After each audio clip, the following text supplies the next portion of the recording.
Hi, find the remainder when this very large number is divided by 3. Well, for this video, I'll be exposing you to a rule that was widely known during the Renaissance and before the invention of decimals. Now, what we need to do first is find the successive sum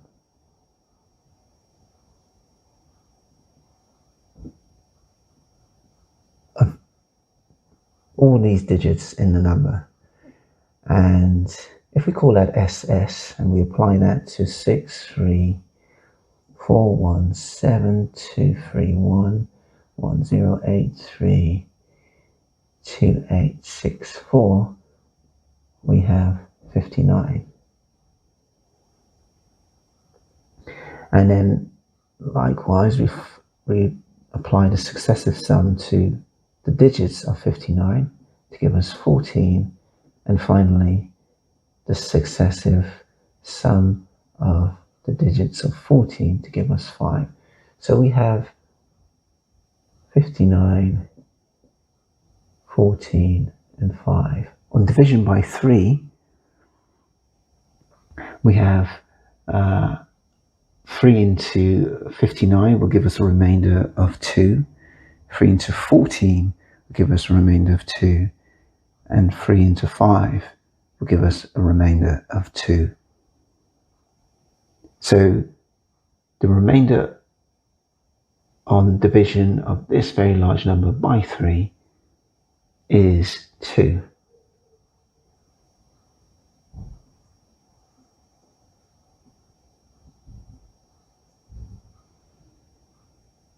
And there you have it, something that you can actually use for very large numbers, large enough that you won't be able to use that or do the calculations using a calculator.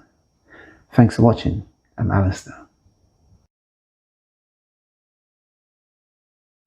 Right, here we have to use Fermat's little theorem to find the remainder when 41 raised to 41 is divided by 19. First, we do know that 41 is congruent to 3 mod 19. You find the difference between 41, or if you take away 3 from 41, that'll make it divisible by 19. And also on dividing either 3 and also 41 by 19, we get the same remainder. So by FLT, Fermat's little theorem, we have that 3 raised to the 18 equivalent to 1 mod 19, P being 19, so this is P minus 1, which is 18, and it follows that we've used Fermat's little theorem. So we can simplify 41 raised to 41 as 3 raised to the power of 18 squared. Then we have 3 to the 5, so this will give us 36, and 3 to 5 will give us the other, to give us 41, so it's 3 to the 41. This is simplified too. So we have this being 1 squared, which is 1, so we have 3 to the 5 equivalent to 27 times 9. And we can simplify this to give us a congruence of 72, which is 8 times 9, which is congruent 15 mod 19. Hence, the remainder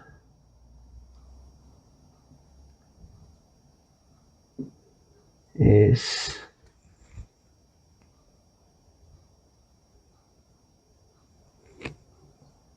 15.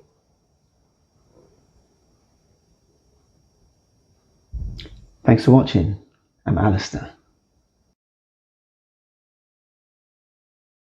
Hello.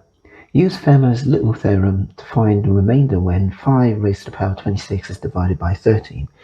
Just to remind you, theorem is a to the p minus 1 to 1 mod p. P is a prime number, a is a positive integer that is not a multiple of p.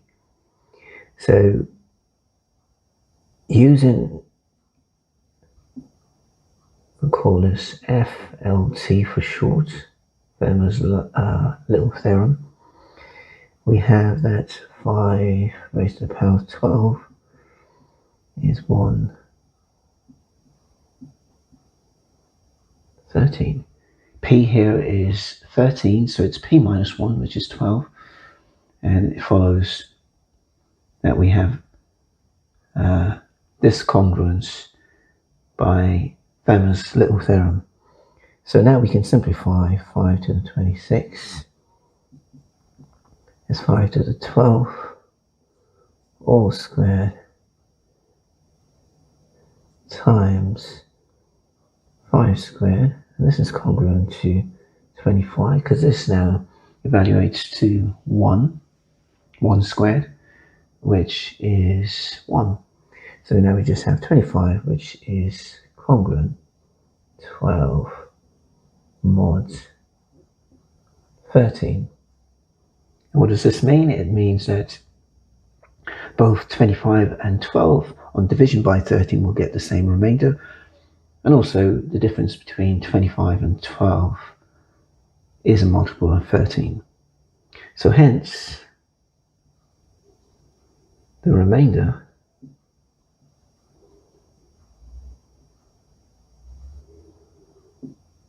is 12. Thanks for watching. I'm Alistair.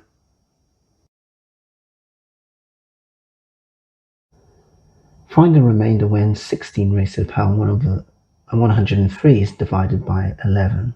We'll use the congruence 16 equivalent to 5 mod 11.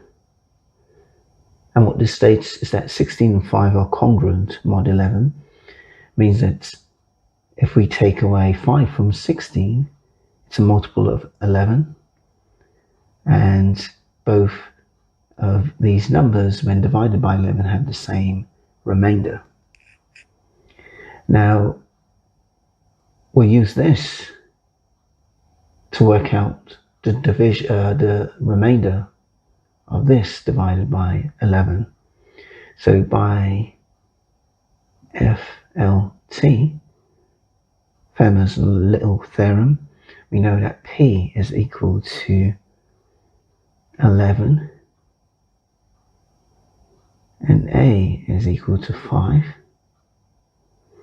So we can write that 16 raised to 103 is equivalent to 5 to 103 mod 11. We also know that 5 raised to 10 is equal to 1 mod 11. So we can now write this as 5 to the 103 equivalent to 5 to the 10 times 10 times 5, 3. We know this is 1 to the 10th, 1 raised to the power of 10, which is 1. And this is 125. So this is equivalent to 4 mod 11. Because if we subtract 4 from 125, it's a multiple of 11. So 125 and 4 is congruent mod 11, which allows us to read off the remainder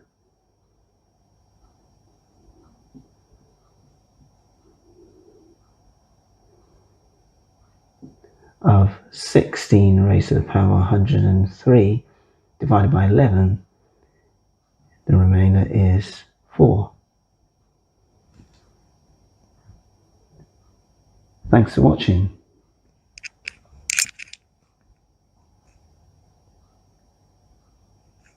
I'm Alistair.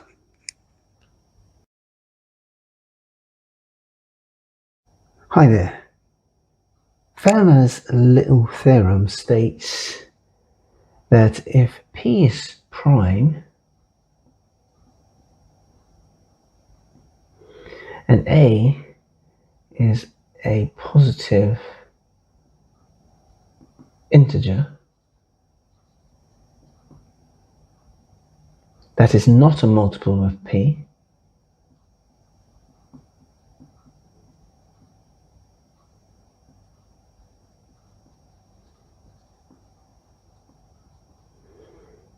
then we can write that A raised to P minus 1 is congruent to 1 mod P.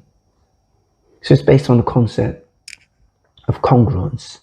Now, here's an example of congruence. 3 and 25 is congruent mod 11. And that's since 3 minus 25 is equal to minus 22 is a multiple of 11. So Fermat's little theorem is going to allow us to tackle a problem that might seem inconceivable. One of the gems of mathematics. So we'll use Fermat's little theorem, FLT we'll call it, for short, FLT, to find a remainder when 3 raised to the power of 18 is divided by 19. Here we have P, our prime number, is equal to 19, and A is equal to 3. So directly from FLT, we can write that 3 to the 18, which is P minus 1, is congruent to 1 mod 19. So our remainder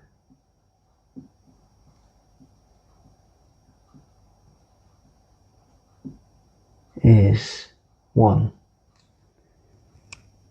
So without doing much in terms of division, we're able to just apply FLT and find a remainder of 3 raised to the power of 18 divided by 19, which is 1. Thanks for watching. I'm Alistair. Find the remainder when 3 to the 55 is divided by 19. If you looked at my first video, we're talking about Fermat's little theorem, one of the most beautiful gems of mathematics. We can write 3 raised to the power of 55 is equivalent to 3 to the 18 times 3 times 1, which is equivalent to 3 to the 18 raised to the power of 3 times 3. Now we know 3 to the 18, if we apply Fermat's little theorem, FLT, we know A being 3, P being 19, so it's P minus 1, which is 18, and we have 3 on the outside, so this is equivalent to 1. So we can write 1 raised to the 3rd power times 3, and we know then this is equivalent to 3 mod 19. So the remainder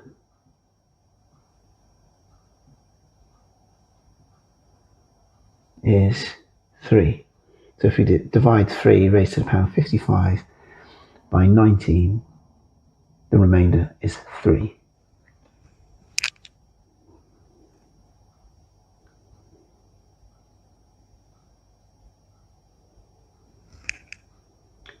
Thanks for watching. I'm Alistair.